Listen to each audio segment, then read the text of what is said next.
revolutionized fighting games and inspired a little character named Lara Croft. Virtua Fighter.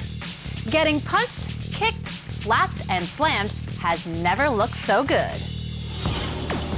1991. The arcade biz has been hurting for about 8 years now. That is, until Street Fighter II leaps onto the scene. Some 60,000 SF2 cabinets are rolled into arcades the world over.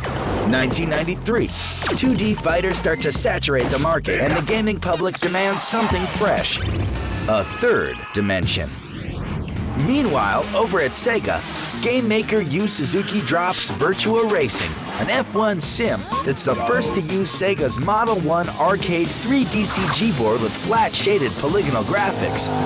In other words, it looks freaking cool. Suzuki uses the new technology to enter the arcade fight ring.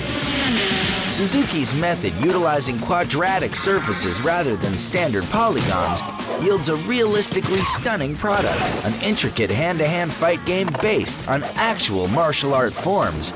In December of '93, Virtua Fighter becomes the first 3D fighter in the world. Flat old 2D cabinets have finally met their match. The graphics in Virtua Fighter blew away the graphics in Street Fighter 2. Virtua Fighter is definitely one to try out. It is fun. It looks good too. It's good graphics for 1993. The other thing about the game's sense of realism was it actually had diverse characters that all brought to the table their own methods of fighting, from Jeet Kune Do to just straight up pro wrestling. And all the characters' moves are drawn from their particular field of martial art. And so it kind of took out the aspect of the free-swinging rampage that was in other games, the button mashers. It was actual hand-to-hand combat. You didn't see anybody summoning dragons or throwing a fireball. Virtua Fighter is a hit. In Japan alone, Sega sells 75,000 cabinets. Suzuki becomes a rock star among game creators as his product quickly evolves into an international comic book and TV series. 1995, Virtua Fighter makes its way to Sega Saturn and 32X. One copy is purchased by Toby Gard, an unknown game designer brainstorming for an upcoming project. Around the time when we were beginning the process of trying to pitch Tomb Raider core design, we had Virtua Fighter at the company, and I was watching everybody play it, and it was mainly guys at the company at that time. I was noticing that most fights, it seemed to me, had like at least one of the fighters was being picked as a girl. At the time, everybody was saying that it was crazy to try and make a character that wasn't either American or male. That was how the idea started. And while that idea goes on to make billions, males and females keep flocking to Virtua Fighter.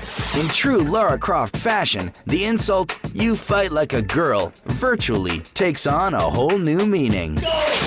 You don't see these women in nightgowns sissy slapping each other. No, you see them doing butterfly kicks in the face.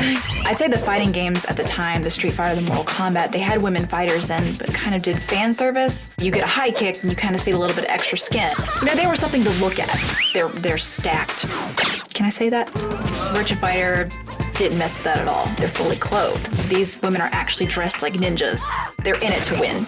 Starting with '94's Virtua Fighter 2, a series of sequels and spin-offs are released, each one outdoing the other in look and gameplay. The one common thread? A unique control scheme encouraging mind over muscle, with some moves requiring a complex sequence of 9 or more button presses. 1996, the U.S. Senate tries to smash Virtua Fighter 2, adding it to their Christmas list of overly violent games. But just 2 years later, Washington makes good when the Smithsonian recognizes the Virtua Fighter series for great contributions in the field of art and entertainment. The game is inducted into the permanent collection, a first for the Japanese game industry. Virtua Fighter has been a classic because it has really stayed true to what it was originally designed to be. It's still the most realistic video game on the market. It's very basic, as real as it possibly can. I'm gonna punch you, it's gonna hurt, that's how I'm gonna take you out. 5 generations later, Virtua Fighter remains the premier 3D fight franchise, landing solid blows on the Xbox 360 and PS3. Kicking butt was never so satisfying. You'll enjoy this, trust me.